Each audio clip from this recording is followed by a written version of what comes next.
India Pak ఉద్రిక్తతల నేపథ్యంలో for the first time మొదటిసారి భారత ప్రధాని నరేంద్ర మోదీ ఈరోజు జాతిని ఉద్దేశించి మాట్లాడబోతున్నారు. రాత్రి 8 గంటలకి ఆయన భారత ప్రజలను ఉద్దేశించి మాట్లాడే అవకాశం ఉంది. ఆపరేషన్ సింధూర్ తర్వాత ఇదే ప్రధాని తొలిసారిగా మాట్లాడడం. ఇప్పటికే పలుమార్లు త్రివిధ దళాలతో మోడీ భేటీ అయ్యారు. ఇండియా పాక్ ఉద్రిక్తతలు ఎప్పటికప్పుడు వివరాలు తెలుసుకుంటున్నారు ప్రధాని. కాసేపట్లోనే భారత్ పాక్ డీజీఎంఓల కీలక భేటీ కూడా ఉండబోతోంది.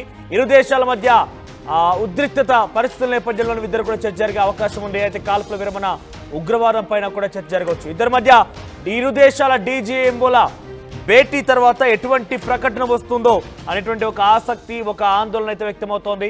మరి ముఖ్యంగా భారత్ మళ్ళీ యుద్ధం మొదలు పెడుతుందా? భారత్ పాకిస్తాన్ పూర్తిగా అంతమొందిస్తుందా? భారత్ తన లక్ష్యాన్ని ఏదైతే ఉగ్రవాద స్థావరాలను మట్టుబడే లక్ష్యంగా వెళ్తున్నటువంటి ఆపరేషన్ సింధూర్ని ఇంకా కొనసాగిస్తుందా, నిలిపేస్తుందా? ఇటువంటి అనుమానాలు, ఇటువంటి సందేహాలు ప్రతి ఒక్కరిలో కూడా ఉన్నాయి. మరిన్ని అప్డేట్స్ మా ప్రతినిధి సీనియర్ జర్నలిస్ట్ కృష్ణమోహన్ అందిస్తారు.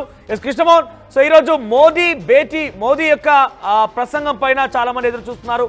Modi for the first time operation Sindoor తర్వాత ఆయన ప్రసంగించబోతున్నారు. సో ఈ నేపథ్యంలో ఏం జరగబోతోంది? ఆపరేషన్ సింధూర్ గురించి రోజు మోదీ ఏం మాట్లాడే అవకాశం ఉంది?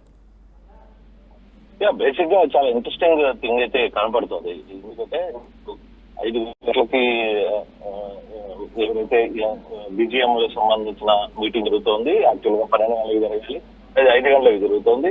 దాని తర్వాత మోడీ అంటే ఈ వార్ స్టార్ట్ అయిన తర్వాత ఫస్ట్ టైం ఆయన మీడియా ముందు మాట్లాడబోతున్నారు.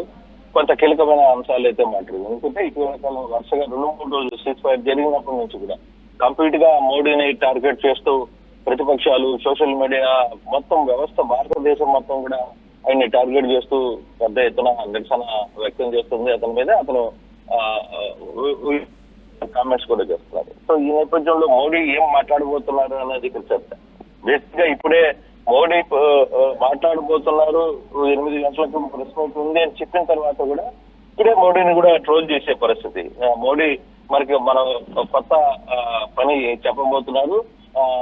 కరోనా టైంలో లాగా గంట మోగించడమో, లేకపోతే ప్లేటు కంచెం పెట్టుకుని 2 కొట్టడమో, అట్లాంటి పనులు మోడీ మనకి చెప్పబోతున్నారు. బీ రెడీ అని చెప్పి సోషల్ మీడియాలో ఇటువంటి దారుణాలు అయితే జరుగుతున్నాయి. అయితే జరుగుతున్న పరిస్థితుల్లో అసలు ఎందుకు సీజ్ ఫైర్ జరిగింది, సీజ్ ఫైర్ వెనకాల కారణాలు ఏంటి, ఎందుకు వెనకాల వచ్చా, తర్వాత జరగబోయే మన కార్యక్రమం ఏంటి, ఈ విషయాలు కొంత భారత ప్రజలకి చెప్పాలని ఒక ప్రయత్నం చేయబోతున్నారు. కాకపోతే మరి ఉన్న వాస్తవాలు చెప్తారా, లేకపోతే దీన్ని కూడా పొలిటికలైజ్ చేయబోతున్నారా అనేది కొంత చర్చ జరుగుతుంది. కానీ ఏదేమైనా మోడీ వ్యవహారంలో ప్రజల ముందుకు వచ్చి తన మాటల్లో చెప్పబోతున్నది మాత్రం కొంత ఇంట్రెస్టింగ్ డెవలప్మెంట్ అయితే జరుగుతుంది. బీజేపీలో కూడా ఏం జరగబోతుందనే కొంచెం చర్చ ఉంది. బీజేపీలో కూడా పెద్ద జరగాల్సింది ఏం లేదు. ఎందుకంటే వాళ్ళు దౌత్యపరమైన అంశాలు దేని గురించి మాట్లాడరు. కేవలం బీజేపీలో మీటింగ్ లో ఒకటి కాల్పుల విరమణకు సంబంధించి మీరేం చేస్తున్నారు, మేమేం చేయాలి, రెండవది మీరు ఎక్కడ ఉండాలి, మేము ఎక్కడ ఉండాలి, మా సైన్యం ఎక్కడ ఉండాలి, మీ సైన్యం ఎక్కడ ఉండాలి, అంతవరకే కానీ మిగతా వాళ్ళు వేరే దానికి రారు. అంటే ఈ పిఓ తర్వాత ఇతర అంశాలు, కాల్పులు, శత్రువులను అప్పగించడం, ముష్కలను అప్పగించడం, ఇవన్నీ కూడా దౌత్యపరమైన అంశాల్లో వస్తాయి. దానికి టేక్ సమ్ టైం. ఈ లోపల ముందు బీజేపీకి సంబంధించి సైన్యం ఎలా ఎక్కడ ఉండాలి, భారత సైన్యం ఎక్కడ ఉండాలి, ఈ రెండింటికి సంబంధించిన ఇష్యూ మాత్రమే ఈ బీజేపీలోకి వచ్చే అవకాశం ఉంటుంది. దీంట్లో పెద్ద ఆసక్తికరమైన చర్చ కూడా ఏం జరగదు. బీజేపీలో జస్ట్ మీ సైనికులు ఎక్కడ ఉండాలి, మా సైన్యం ఎక్కడ ఉండాలి, మీ ఎయిర్పోర్ట్స్ ఎక్కడ పెట్టుకుంటున్నాం, మా ఆయుధాలు ఎక్కడ పెట్టుకుంటున్నాం, నియంత్రణ ఎక్కడ, మీరు ఎలాగ ఉండాలి, మేము ఎలాగ ఉండాలి అనే అంశాన్ని వరకు చర్చ జరుగుతాయి తప్పితే మిగతా ఇష్యూస్ పెద్దగా రావనేది చెప్తున్నారు. కానీ మోడీ ప్రెస్ మీట్ విషయంలో మాత్రం కొంత చర్చ అయితే ఉంది. సో ఏం జరగబోతుంది, ఏమి చెప్పబోతున్నారు అనే అంశం మీద మాత్రం కొంత భారతదేశం మొత్తం కూడా మోడీ ప్రెస్ మీట్ మీద కొంత ఆసక్తిగా ఎదురు చూస్తున్నట్టు కనపడుతుంది. Thank you Krishnamohan, thank you for the updates. మొత్తం మీద అటు మోదీ దేశాన్ని ఉద్దేశించి అంటే ప్రజలను ఉద్దేశించి మాట్లాడబోతున్నారని చెప్తున్న నేపథ్యంలో చాలా ఆసక్తి రేస్తోంది. మొదట ఆయన మాట్లాడేది ఒకటే ఉండబోతోంది, ఆపరేషన్ సింధూర్ ఇంకా అయిపోలేదు. ఇది చాలా క్లియర్ గా ఆర్మీ ఆఫీసర్ కూడా చెప్తున్నారు, నేవల్ ఆఫీసర్ చెప్తున్నారు, ఎయిర్ ఫోర్స్ ఆఫీసర్ చెప్తున్నారు, డీజీఎంఓలు కూడా ఇదే చెప్తున్నాయి. సో ఇంకా ఆపరేషన్ సింధూర్ అయిపోలేదు. ఇక రెండో విషయం, పీఓకేని మనకు ఇచ్చేటువంటి అంశం పైన కూడా మోడీ మాట్లాడే అవకాశం ఉంది. మూడవది సింధు నీళ్లపైన రద్దు అనే అంశం ప్రభుత్వం తీసుకున్న నిర్ణయం పైన కూడా ఆయన మాట్లాడతారు. ఆ తర్వాత మన భారత జవాన్లు ఎవరైతే వీరమరణం పొందారో వారిని ఉద్దేశించి కూడా మాట్లాడే అవకాశం ఉంది. మరీ ముఖ్యంగా ఆయన ఇరు దేశాల మధ్య ఇకపైన ఉగ్రవాదులకు సంబంధించి దాడి కనుక ఉంటే డెఫినెట్గా తిప్పికొట్టడం ఖాయమనే రకం కూడా మాట్లాడే అవకాశం ఉంది. Until or unless Pakistan start striking we will not strike. If we strike there will be no more Pakistan. ఈ పదం ఇండియన్ ఎయిర్ మార్షల్ మాట్లాడిన పదాలు. సో పాకిస్తాన్ వైపు నుంచి మన వైపుగా దాడులు జరిగితే ఈసారి మాత్రం భారత్ కూడా దాడి చేయబోతోంది. ఈసారి కనుక భారత్ దాడి చేస్తే ఇక పాకిస్తాన్ ఉండదు అనే మాటని ఎయిర్ మార్షల్ కూడా మాట్లాడుకొచ్చారు. ఎస్, మనతో పాటుగా శ్యామ్ ప్రసాద్ గారు, మాజీ వింగ్ కమాండర్, లైవ్లో అందుబాటులో. ఎస్ శ్యామ్ ప్రసాద్ గారు, సో ఏంటి ఈరోజు డీజీఎంఓల భేటీ ఈ పాటికే జరిగి ఉండాల్సింది. ఈరోజు సీజ్ ఫైర్ అండర్స్టాండింగ్ని కొనసాగించాలా వద్దా అనేది నిర్ణయం తీసుకోవాల్సింది. కానీ ఈరోజు కొంత డీజీఎంఓస్ మీటింగ్ కూడా కొంత ఆలస్యమైంది, సాయంత్రం కల్లా జరగబోతోంది. ఏమై ఎక్స్పెక్ట్ చేయాలి? సో డీజీఎంఓ మీటింగ్లో ఈరోజు ఎటువంటి చర్చ జరగవచ్చు అనే విషయం పైన ఒక అవగాహన కల్పించాలంటే ఏం చెప్పొచ్చు మనం? నమస్తే సార్, భారత్ మాతాకి జై. ఇప్పుడు కొద్దిసేపటి క్రితం DGMO army, DGMO air force, director general of military operations, air operations and naval operations ముగ్గురు కలిసి కూడా ప్రెస్ కాన్ఫరెన్స్ నిర్వహించారు ఢిల్లీలో 2 గంటల 30 నిమిషాలకి. దానిలో చెప్పింది ఏంటంటే, డీజీఎంఓ ఎయిర్ ఆపరేషన్స్ ని అడిగినప్పుడు స్పష్టంగా ఆయన చెప్పారు, మాకు కేరళ హిల్స్ లో ఉన్న న్యూక్లియర్ ఫెసిలిటీ మీద మేము అటాక్ చేయలేదు, నంబర్ 1. నంబర్ 2, కైరానా హిల్స్ లో వాళ్ళ న్యూక్లియర్ ఫెసిలిటీ ఉంది అని చెప్పినందుకు థ్యాంక్స్. ఇది మొదటగా మన దేశం తరఫున ఇచ్చిన ఎయిర్ మార్షల్ భారతి గారు, director general of air operation చెప్పిన మాట. రెండవది, నిన్న ప్రెస్ కాన్ఫరెన్స్ కానీ ఈ రోజు ప్రెస్ కాన్ఫరెన్స్ కానీ శివతాండవ స్తోత్రంతో మొదలైంది. ఈరోజు రాష్ట్ర కవి రామ్ దారి సింగ్ దినకర్తో ఎండ్ అయింది. సో నేను కూడా చెప్పదలుచుకున్నాను, ఆటగదరా శివా ఆటగద కేశవా. ఆట మొదలైంది సార్. భారత్ ఆట మొదలు పెడితే శివకేశవులు కలిసి ఆడాలి. పాకిస్తాన్ ఇంకా ఇంకా ఎంతో చూడాల్సి ఉంటుంది. సో ప్రజెంట్ ఎలా చూడాలి అంటే, కైరానా హిల్స్ దగ్గర అటు పాకిస్తాన్ సంబంధించి న్యూక్లియర్ ఫెసిలిటీ ఉంది, దానిపైన దాడులు చేశారా అని చెప్పి అక్కడ వచ్చినటువంటి జర్నలిస్టులు కూడా, ఎందుకంటే అమెరికా ఏకంగా సైంటిస్టులను పంపిస్తోందట, రేడియేషన్ వచ్చే అవకాశం ఉంది, ఏకంగా పాకిస్తాన్ మనం ఏం చేయకమునిపై దానంతటే పూర్తిగా కూడా నీలమట్టమయ్యే అవకాశం ఉన్నట్టుగా పెద్ద ఎత్తున దేశవ్యాప్తంగా ప్రపంచవ్యాప్తంగా చర్చ జరుగుతోంది. కాబట్టి ప్రజెంట్ ఈ క్వశ్చన్ జర్నలిస్ట్ అడిగినా కూడా ఆయన మాకేం తెలీదు అని చాలా స్మూత్గా చిరునవ్వుతో సమాధానం చెప్పారు. ఇంతకీ ఒకేలా మనం మాట్లాడుకుంటే కనుక నిజంగా కైరానా హిల్స్ పైన భారత ఆర్మీ దాడి చేసిందా చేయలేదా, ఏం జరిగిందంటే ఏం చెప్పొచ్చు? దీనికి చాలా వివరంగా మాట్లాడుకోవాలి సార్. మీరు కొంచెం టైం ఇస్తే నేను స్పష్టంగా చెప్పదలుచుకున్నాను. ఆఫ్ కోర్స్, డెఫినెట్ గా. ఆపరేషన్ సింధూర్ అనేది ఒక బ్రహ్మాండమైన భారత త్రివిధ దళాలు, భారతదేశంలో ఉన్న 140 పౌరులు సాధించిన అతి గొప్ప విజయం ఆపరేషన్ సింధూర్ అతి గొప్ప విజయం. ఎలా అంటారా, ప్రపంచ చరిత్రలో 500 డ్రోన్లు ఏ దేశం కూడా కూల్చలేదు. Forget about any nation, nuclear nation to another nuclear nation, number 1. Number 2, వాళ్ళ దగ్గర ఉన్న యుద్ధ విమానాలన్నీ లేయక ముందే వాళ్ళ రన్వేల మీద దాడులు జరిగాయి. ఏకకాలంలో మోర్ దాన్ 9 బేసెస్ ఏది ఎయిర్ అటాక్ వల్ల.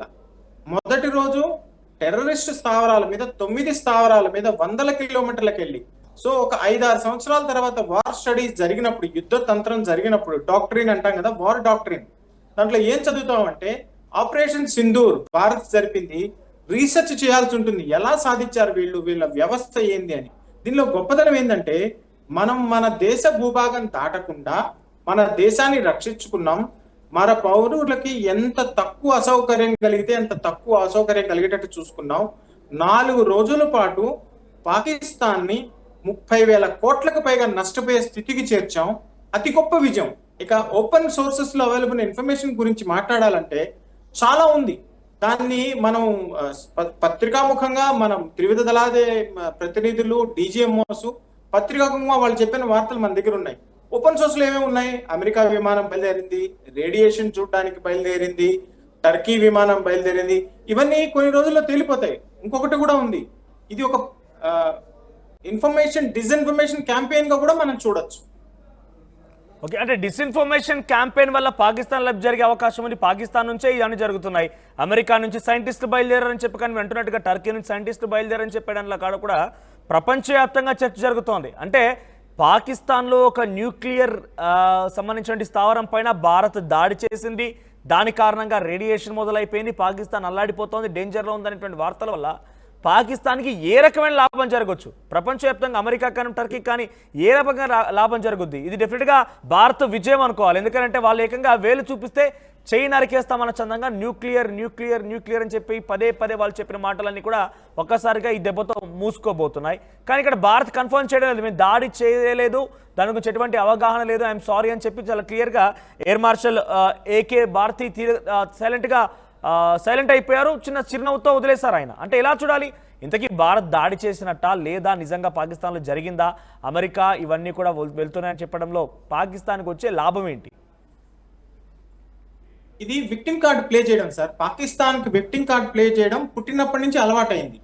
వాళ్ళు అబద్ధాల పుట్టుక, అబద్ధాలు చెప్పడం ఒకటి విక్టిమ్ కార్డ్ ప్లే చేయడం అనేది నెంబర్ 1. నెంబర్ 2 ఏంటంటే జియో పొలిటికల్ గేమ్స్ అంటారు. వీళ్ళు పెద్ద పెద్ద పవర్స్ అన్ని పాకిస్తాన్ ని ఒక పావులాగా వాడుకొని, ఇప్పుడు మీరు చూడండి గత 3 రోజులుగా అంతకు ముందు కూడా ప్రతిరోజు పత్రికాముఖంగా ప్రూఫ్లతో సహా మన త్రివిధ దళాలు పత్రికకు ముందు వచ్చి ప్రశ్నలు తీసుకుంటూ మీడియా బ్రీఫింగ్ నిర్వహిస్తున్నారు. పాకిస్తాన్ నిర్వహించిందా? లేదు. అమెరికా నిర్వహించిందా? లేదు. చైనా నిర్వహించిందా? లేదు. పాకిస్తాన్ లో న్యూక్లియర్ వ్యవస్థ అంతా, న్యూక్లియర్ బాంబులు కానివ్వండి, వాటిని న్యూక్లియర్ వెపన్ అంటే ఒక పెద్ద సిస్టమ్ ఉంటుంది, ఒక్క బాంబు కాదు. ఈ సమకూర్చింది ఎవరు? పాకిస్తాన్కి దానంతా దాన్ని పుట్టుకొచ్చాయా న్యూక్లియర్? పెద్ద దేశాలు దాన్ని ఏమంటారు, వెస్ట్రన్ పవర్స్ కాదా? ఐరన్ ఫ్రంట్ కాదా? మరి ఎక్కడి నుంచి పుట్టుకొచ్చాయి న్యూక్లియర్ వెపన్స్? ఈ రోజు మీరు విమానాల నుంచి చెక్ చేస్తాము అంటే అది మీరు రేడియేషన్ చెక్ చేయడానికి పంపిస్తున్నారా, లేదు ఇంకా ఆయుధాలు సమకూర్చడానికి పంపిస్తున్నారా? అందుకని మన వాళ్ళు ఏమన్నారు, operation Sindoor is not over, it is on. Right. అదే ఇప్పుడు అటువైపు నుంచి పాకిస్తాన్కి సంబంధించినటువంటి ఒక ఆఫీసర్ ఏమంటున్నారంటే, India is playing the new art of war అని అంటున్నారు. అంటే పదే పదే మీడియా బ్రీఫ్ చేయడం కానివ్వండి, అన్ని చేయడం కూడా the new art of war అని చెప్పే పదాన్ని వాడుతున్నారు. అంటే వాట్ ఈస్ దీని అర్థం ఏం చేసుకోవాలి? The new art of war అంటే అర్థం ఏంటి? చాలా మంచి ప్రశ్న అడిగారు సార్. ఇప్పుడు మనకి మీరు దీనికి కూడా కొంచెం డీటెయిల్డ్ గా లెంగ్తీ ఆన్సర్ చెప్తాను. CDS chief of defence staff ఏర్పడిన తర్వాత భారతదేశంలో జరిగిన మొట్టమొదటి యుద్ధం, దీని యుద్ధం కూడా అనలేము ఎందుకంటే లిమిటెడ్ కాన్ఫ్లిక్ట్ అంటాం. 3 రకాలు ఉంటాయి కదా, limited war, local war, limited conflict and total war.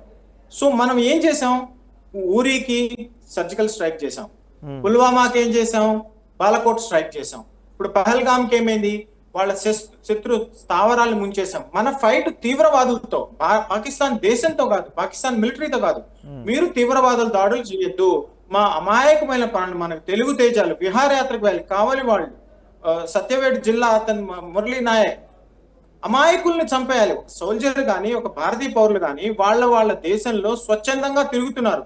Pakistan లో తిరగడానికి ఏముందండి? పాకిస్తాన్ పర్యాటక బిజినెస్ ఎంత ఉంది, ఎయిర్లైన్ బిజినెస్ ఉంది. మన దేశం అలా కాదు కదా, మనం యుద్ధం ఒకటే చేయలేము. కాబట్టి మన దగ్గర చాలా పెద్ద బాధ్యతలు ఉన్నాయి. వీళ్ళు చేసే పని ఏంది? దానికి మనం ఏం చేసాం, మన వార్ డాక్ట్రిన్ అని చెప్పాం, యుద్ధ తంత్రం. యుద్ధ తంత్రం అంటే ఏంది? ప్రధానమంత్రి మోదీ గారు ఏం చెప్పారు హిందీలో, ఓ గోలీ ఫేంకేంగే హమ్ గోలా ఫేంకేంగే, ఓ గోలీ మారేగా తో హమ్ గోలా మారేంగే. గోలీ అంటే ఏంది? బుల్లెట్. గోలా అంటే ఏంది? మిసైల్. సో కాబట్టి మీరు తీవ్రవాదులు పంపించారా, తీవ్రవాదుల్ని తుదముట్టిస్తాం. తీవ్రవాదుల్ని పంపించారా, తీవ్రవాద స్థావరాలను తుదముట్టిస్తాం. తీవ్రవాదులకి సపోర్ట్ చేస్తారా, మీ వైమానిక స్థావరాలను తుదముట్టిస్తాం. So act of terror is equal to act of war. తీవ్రవాద చర్య ఇక మీదట శత్రు చర్యగా ట్రీట్ చేయబడుతుంది. శత్రు చర్యగా ట్రీట్ చేయబడంగానే దానికి సరైన విధంగానే సమాధానం చెప్తాం, బుద్ధి వచ్చేటట్టు సమాధానం చెప్తాం. తిరిగి కోలుకోకుండా 20 ఏళ్ల పాటు వెనక్కి పోయే సమాధానం చెప్తాం అని మన డాక్టర్ని మార్చాం. రైట్. అంటే ఇప్పుడు ఈ రోజు జరిగినటువంటి ఈ డీజీఎంఓల భేటీలో ఏం జరగవచ్చు, ఎటువంటి ఇరు దేశాల మధ్య చర్చ జరిగే అవకాశం ఉంది? అటు పాకిస్తాన్ భారత్ పైన ఎటువంటి డిమాండ్స్ పెట్టొచ్చు? డెఫినెట్గా దొంగ దేశం, వాళ్ళు దొంగతనం చేసి మళ్ళీ మన పైన డిమాండ్ పెట్టామంటే మనం యాక్సెప్ట్ చేయం. కానీ వారికి కొన్ని ఏదో రకంగా ఈ సీజ్ ఫర్ అండర్స్టాండింగ్లో కొన్ని అడిగే అవకాశం ఉంది కాబట్టి అటువైపు నుంచి వాళ్ళు ఏం అడగొచ్చు, భారత్ ఏం అడగొచ్చు, ఈ డిస్కషన్ ఎలా చూడాలి మనం? సార్ ఇప్పుడు డిజిఎంఓస్ మధ్య చర్చ జరిగినప్పుడు ఒక బేసిక్ గా బ్లూ ప్రింట్ అనేది ఉంటుంది. మీకేం కావాలి, normal deal sir, it's like any deal. ఇద్దరు ఫ్రెండ్స్ మధ్య గానీ, ఇద్దరు వ్యక్తుల మధ్య గానీ, ఇద్దరి సంస్థల మధ్య గానీ జరిగే విధంగానే ఇద్దరు దేశాల మధ్య కూడా జరుగుతాయి. ఏం జరుగుతాయి? ఏంటి మీరు చేసే పని? మీకేమైనా అర్థం ఉందా? మీ జనాభా మీదన్నా మీకు గౌరవం ఉందా? మీ జనాభా మీద మీకు శ్రద్ధ ఉందా? వాళ్ళ పార్లమెంట్ లో వాళ్ళ ఎంపీలు చెప్పినట్టుగా ప్రభుత్వం పట్టించుకోదు, మిలిటరీ పట్టించుకోదు, సామాన్య ప్రజాకాన్ని ఎవరు పట్టించుకోవాలి? మన డీజీఎం ఏమంటారు? మా దేశం 11 రెట్లు పెద్దది మీకన్నా, మా విమాన బడ్జెట్ చూడండి, మా టూరిస్ట్ బడ్జెట్ చూడండి, మా ఎడ్యుకేషన్ బడ్జెట్ చూడండి, మా ఇన్నోవేషన్ చూడండి, మేక్ ఇన్ ఇండియా. వాళ్ళ దగ్గర ఏముంది? మేక్ ఇన్ పాకిస్తాన్ ఏముంది? టెర్రరిజం తప్ప. సో స్పష్టంగా చెప్తాం మనం ఇద్దరు డిజిఎంల మధ్య కూర్చొని, మీరు ఇక మీద తీవ్రవాద చర్యలు తీసుకోకూడదు, మేము ఇండస్ వాటర్ ట్రీటీ వెనక్కి తీసుకోము, మీకు నీళ్లు ఇవ్వము, మీకు ట్రేడ్ తో మీతో ట్రేడ్ ఉండదు, మీకు వీసాలు ఇవ్వము, సర్వం కట్టి అని మాట్లాడతాం. కానీ ఉగ్రవాదులు ఉన్నారు కదా, ఇంకా అక్కడ ఉగ్రవాద స్థావరాలు ఉన్నాయి, ఉగ్రవాదులు ఉన్నారు, ఇంకెంతో కొంత మన దగ్గర అలజడి సృష్టించే విధంగా కూడా వాళ్ళు చేయబోతున్నారు. పహల్గాం ఉగ్రదాడి ఘటన కూడా అటువంటిదే. సో ఉగ్రవాదులు మసూద్ అజార్, ఆ తర్వాత హైఫీజ్, సయ్యద్ హఫీజ్, ఇటువంటి వాళ్ళు ఇంకా చాలా మంది ఉన్నారు. వాళ్ళు పెంచి పోషిస్తున్నారు, వారి స్థావరాలు ఉన్నాయి. మన ఆపరేషన్ సింధూర్ లక్ష్యం కూడా అదే. కానీ వాళ్ళని మట్టు పెట్టకుండా, ఉగ్ర స్థావరాలని కిల్ చేయకుండా, ఉగ్రవాదులని మనం అంతమొందించకుండా, ఉగ్రవాదాన్ని లేకుండా చేయకుండా సీజ్ ఫైర్ అండర్స్టాండింగ్ అంటే సరిపోతుందా? మీరు విచిత్రం చూడండి సార్, ఇప్పుడు అందరూ పాకిస్తాన్ తరఫున మాట్లాడుతున్నారే కానీ ఆపరేషన్ సింధూర్ గురించి పెద్ద పెద్ద దేశాలు ఏమన్నా మాట్లాడుతున్నాయా? అమెరికా గానీ, చైనా గానీ, రష్యా గానీ, ఫ్రాన్స్ గానీ, మీ విమానాలు కూలిపోయి, మా విమానాలు కూలిపోయి అన్నారే కానీ ఎవరైనా ఒకరైనా ప్రూఫ్ ఇచ్చారా? మనం ఈ రోజు జరిగిన మీడియా బ్రీఫింగ్ లో ప్రూఫ్లతో సహా చూపించాం. మొత్తం బ్రీఫింగ్ చూడండి, ఈ రోజు బ్రీఫింగ్, నిన్న బ్రీఫింగ్. కాబట్టి ఏం చేస్తున్నాయి వీళ్ళందరూ? విక్టిమ్ కార్డ్ ప్లే చేస్తున్న పాకిస్తాన్ తో మీరు ఊహించగలరా? 1971 వారిలో కూడా పాకిస్తాన్ గెలిచిందని చెప్పుకుంది, వాళ్ళ పుస్తకాల్లో రాసుకున్నారు. నిన్న నేను ట్విట్టర్ లో చూస్తున్నాను, థ్రెడ్స్ లో చూస్తాను, పట్నా పోర్ట్ ని ముంచేసామని. పట్నా పోర్ట్ ఎక్కడ తెచ్చాం సార్ వీళ్ళ కోసం? What is shame. Still today Pakistan ప్రధానమంత్రి ఏమంటున్నారు తెలుసా? రఫేల్ యుద్ధ విమానాలను మేము పేల్చేసాం, భారత్ వైపుగా గుస్కే మారే అంటున్నాడు అక్కడ ఒక మంత్రి, అతలో తరారని చెప్పి. అక్కడ పాకిస్తాన్ ఉన్నటువంటి ఇన్ఫర్మేషన్ మినిస్టర్ గుస్కే మారేంగే అంటున్నాడు. ఆల్రెడీ మేము చొరబడిపోయి దాడులు చేశామంటున్నాడు. సో ఇంకొక వ్యక్తి ఏమో ఏకంగా అక్కడ పెద్ద ఎత్తున సంబరాలు జరుపుకుంటున్నారు. మీరు నమ్మరు, పాకిస్తాన్ క్రికెట్ షాహిద్ అఫ్రిది ఏకంగా ర్యాలీలు తీస్తున్నారు మేము గెలిచామని చెప్పి. సో వాళ్ళకి గెలుపు అనేది వాళ్ళ వైపే ఉంది, గెలిచామని బహిరంగం చెప్పుకుంటూ అక్కడ వాళ్ళంతా సంబరాలు జరుపుకుంటున్నారు. మనమేమో ఆపరేషన్ సీజ్ ఫైర్ అండర్స్టాండింగ్, సింధూర్ని సీజ్ ఫైర్ అండర్స్టాండింగ్ అంటూ నిలిపేసుకున్నాం. నేను అంటుంది అదే, అంటే మన లక్ష్యం ఉగ్రవాద స్థావరాలు. ఆర్మీతో మనకి ఎటువంటి విభేదాలు, కానీ ఇక్కడ ఆర్మీ సీజ్ ఫర్ అండర్స్టాండ్ అంటోంది. ఈ నేపథ్యంలో ఈ ఆపరేషన్ సింధూర్ అనేటువంటి లక్ష్యం చేరినట్ట? ఒకవేళ కనుక చేరలేదనుకుంటే కనుక పాకిస్తాన్ వాళ్ళ దగ్గర ఉన్నటువంటి ఉగ్రవాదులని మనకు అప్పగించవచ్చా? మన పీఓకే దగ్గర ఉన్నటువంటి ఆ ఉగ్రవాద స్థావరాలు తీసేయొచ్చా? పీఓకే మనకు అప్పగించవచ్చా? అవన్నీ జరుగుతాయా? తప్పకుండా జరుగుతాయి సార్, తప్పకుండా జరుగుతాయి. మనం ఆర్టికల్ 370 ముందు కూడా అలే అన్నాం, పాకిస్తాన్ ఒప్పుకోదు ఏ రోజు కూడా ఆర్టికల్ 370 తీయడానికి. వాళ్ళేందండి ఒప్పుకునేది? మా దేశం, మా ఇష్టం. పిఓకే ఏంది? పాకిస్తాన్ ఆక్యుపైడ్, మీరేంది ఇచ్చేది? మేము తీసేసుకుంటాం, మా దేశం ఇది, మా పార్ట్ ఆఫ్ ది కంట్రీ. మీరు ఇచ్చేది ఏంది బాడీ? మీ పర్మిషన్ ఎవడు అడుగుతున్నాడు? అక్కడ అడుగుతున్నారా చెప్తున్నారా అంటారు కదా సినిమాలో డైలాగు, అడగడం చెప్పడం లేదు, ఇక్కడ తీసేసుకోవడమే. నెంబర్ 1. నెంబర్ 2, మీరు అడిగారు తీవ్రవాదులు తిరిగిస్తారని, తప్పకుండా ఇవ్వాల్సి ఉంటుంది. ఎందుకంటే అవి మనం లే డౌన్ చేసిన న్యూ రూల్స్, న్యూ ఆర్డర్. మీరు అన్నారు కదా కొత్త రకం యుద్ధ తంత్రం, act of war is equal to act of terror is equal to act of war. తీవ్రవాద చర్య చేశారా, శత్రు దేశం చర్యగానే ట్రీట్ చేస్తాం, ఒక యుద్ధం పైకి కాలు దువ్వినట్టుగానే చూస్తాం దాన్ని. కాబట్టి మనం పాకిస్తాన్ ఏమేమి అడుగుతాం? పిఓకే మాది, దానికి న్యూ బౌండరీస్ సెట్ అవుతాయి. తీవ్రవాదుల్ని ఇప్పటి వరకు వాళ్ళ మీద ఇంటర్నేషనల్ తీవ్రవాదులు, ప్రోస్క్రైబ్డ్ టెర్రరిస్ట్ ని మాకు అప్పగించండి. నెంబర్ 3, వాటర్స్ మీకు ఇచ్చేది లేదు, న్యూ ఇండస్ వాటర్ ట్రీటేజ్ చేసుకుంటాం, new line of cease fire చేసుకుంటాం. ఏంది సీజ్ ఫైర్? సరిహద్దు ప్రాంతాల మీద బాంబు దాడులు చేయడానికి వీల్లేదు, డ్రోన్లు చేయడానికి వీల్లేదు, ప్రతిసారి షెల్లింగ్ చేయడానికి వీల్లేదు, టెర్రరిస్టులు శ్యాంప్రసాద్ గారు ఒక భారతీయుడిగా, మాజీ వింగ్ కమాండర్ గా మీరు, ఒక భారతీయ పౌరుడిగా నేను, మనందరం కూడా ఎక్స్పెక్ట్ చేస్తుంది అదే. కానీ ఇక్కడ నేను ఒకటే అడుగుతున్నాను, ఆపరేషన్ సింధూర్ అనేది ముఖ్య లక్ష్యం ఏంటి? మనందరూ తెలిసిన వరకు ఉగ్రవాద స్థావరాల్ని, ఉగ్రవాదాన్ని లేకుండా చేయడమే ఆపరేషన్ సింధూర్ లక్ష్యం. సో ఇక్కడ ఆపరేషన్ సింధూర్ అనేది ఇప్పుడు సీజ్ ఫైర్ అండర్స్టాండింగ్ లో భాగంగా కాదది, ఇరు దేశాల ఆర్మీ మధ్య జరుగుతున్న అండర్స్టాండింగ్ మాత్రమే, కానీ ఉగ్రవాదులకి భారత ఆర్మీకి కాదు. ఇది మన డీజీఎం వాళ్ళు చెప్తోంది, Indian air force, Indian navy, Indian military చెప్తోంది.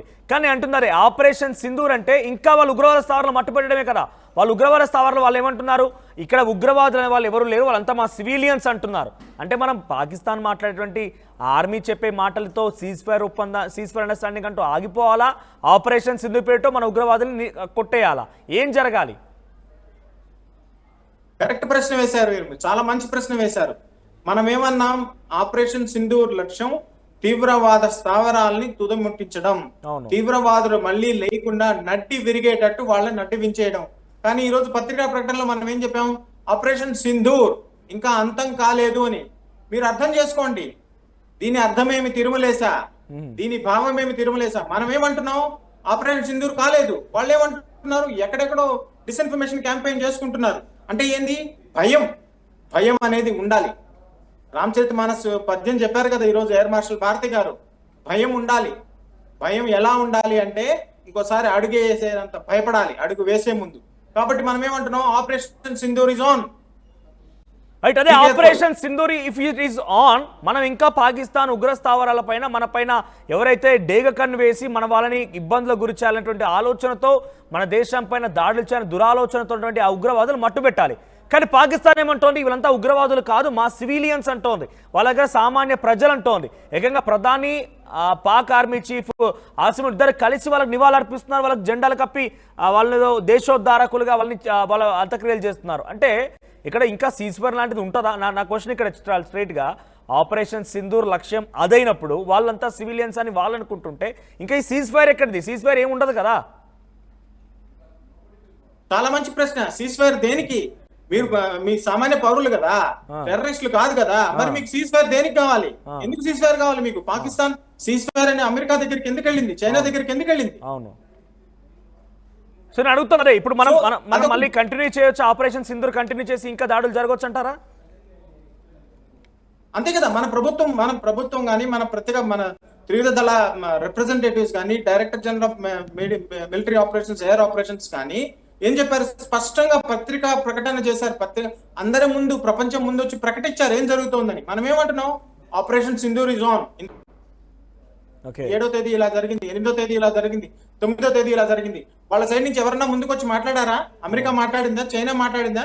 వెనక సైడ్ చేరి పాకిస్తాన్ పావుగాని వాడుకోవడం తప్పితే పాకిస్తాన్ ఏమన్నా చెప్పిందా? నెంబర్ 1. నెంబర్ 2, పాకిస్తాన్ సెలబ్రేషన్ చేసుకుంటోంది. ఏం సెలబ్రేట్ చేసుకుంటున్నావు?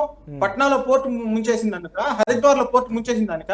మరి పట్నాలో పోర్ట్ ముంచేస్తే, హరిద్వార్ లో పోర్ట్ ముంచేస్తే సీజ్ ఫైర్ దేనికి? So it's a huge disinformation campaign supported by పెద్ద దేశాలని సపోర్ట్ చేస్తూ పాకిస్తాన్ ని ఒక బూచిగా ఇంకా కూడా చూపించే ప్రయత్నం జరుగుతోంది. రైట్, ఇంకొక వైపుగా ఈ రోజు డీజీఎంఓస్ కూడా మాట్లాడుతూ we are very much equipped, we are very much strong, we have all the equipment ready, we need to retaliate, we need to again charge అని చెప్పే రకంగా ఈ పదాలను ఉపయోగించి వాళ్ళంతా మాట్లాడుకొచ్చారు. అటు ఏకే భారతి, రాజీవ్ గాయ్, తర్వాత ఏఎన్ ప్రమోద్ ముగ్గురు మాట్లాడింది అదే. అంటే సీజ్ ఫైర్ అనేది అమల్లో ఉంది, సీజ్ ఫైర్ ఇప్పుడు కొనసాగుతుంది. మళ్ళీ ఇది ఉండగానే we are very much ready, equipped, we are ready, strong అని చెప్పి ఈ పదాలు వాడుతున్నారంటే ఏం అర్థం చేసుకోవాలి? ఒక వింగ్ కమాండర్గా, మాజీ వింగ్ కమాండర్గా మీకేం అర్థమవుతుంది? ఇటువంటి పదాలని మనం ప్రజల్లోకి ఏ రకమైనటువంటి అవగాహన కల్పించాలి, ప్రజలు ఎటువంటి నినాదం అందించాలంటే వాళ్ళ ప్రయత్నంగా ఉంది? ఆపరేషన్ సింధూర్ అనేది తీవ్రవాదుల్ని తుదముట్టించడానికి, తీవ్రవాద స్థావరాల్ని తుదముట్టించడానికి భారతదేశం తీసుకున్న ఒక చర్య. ఎందుకు తీసుకున్నాం? నిరాయుధులైన అమాయకులైన పౌరుల్ని చంపి మట్టున పెట్టుకున్నారు. 26 మందిని, 25 ఇండియన్స్, 26 నేపాలి. ప్రపంచంలో ఏ దేశమైనా కండెమ్ చేసిందా? ఏ దేశం దాని గురించి మాట్లాడుతుందా? ఈ రోజు నేరేటివ్ అంతా సెట్ చేస్తున్నారు. ప్రపంచ వ్యాప్తంగా పెద్ద మీడియా సంస్థలందరూ నేరేటివ్ సెట్ చేస్తున్నారు. మీరు ఎంత స్పష్టంగా దేని గురించి మాట్లాడుతున్నా మీరు అది మాట్లాడుతున్నారు. మిగతా ఏం చేస్తున్నాయి? అమెరికన్ న్యూస్ కానీ మిగతా వెస్ట్రన్ కంట్రీస్ అన్ని కూడా నేరేటివ్ ఇంకోవైపు సెట్ చేస్తున్నారు. ఇది ఒక పెద్ద డిస్ఇన్ఫర్మేషన్ క్యాంపెయిన్.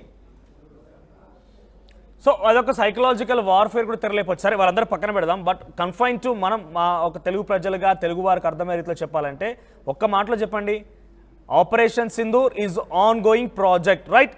సో ఇంకా దాడులు జరగవచ్చు, మన వైపు నుంచి ఇంకా ఉగ్రవాదాన్ని అణచివేయవచ్చు, మన పీఓకేని స్వాధీనపరచుకోవచ్చు. ఇవన్నీ ఒక ధీమాని, ఒక నమ్మకాన్ని తెలుగు ప్రజలకి, మనం చూసేటువంటి వ్యూవర్స్కి అందించవచ్చా మనం? తప్పకుండా సార్. ఈ యుద్ధంలో ఆపరేషన్ సింధూర్లోనే మన తెలుగు తేజాలు, తెలుగు వీరులు, తెలుగు అమర వీరులు చేసిన ప్రతిభ, చూపించిన ధైర్యం ఊహించగలమా? ఎంత కష్టపడారు, ఎంత గొప్ప సపోర్ట్ ఇచ్చారు. సామాన్య పౌరులు కూడా దేశానికి, త్రివిధ దళాలకి ఎంత సపోర్ట్ ఇచ్చారు. కాబట్టి మనం పాకిస్తాన్ తో ఏం చర్చిస్తాం? Everything is on the table. మనం జస్ట్ అడగడమే, పలాంటి కావాలి అని అడగడమే, వాళ్ళకి చేయడం తప్ప వాళ్ళ దగ్గర ఇంకో ఛాన్సే లేదు. సింధు వాటర్ ట్రీటీనే కావచ్చు, పిఓకేనే కావచ్చు, తీవ్రవాదులను అప్పగించడమే కావచ్చు, తీవ్రవాదుల ఇన్ఫ్రాస్ట్రక్చర్ ని కంప్లీట్ గా తుదముట్టించడమే కావచ్చు. ఇప్పటికి కూడా మన బోర్డర్ జిల్లాల్లో, కాశ్మీర్ లో, పంజాబ్ లో, రాజస్థాన్ లో పరిస్థితులు ఇంకా సామాన్యం కాలేదు. Right, thank you Shyam Prasad garu. చర్చలు జరుగుతాయి.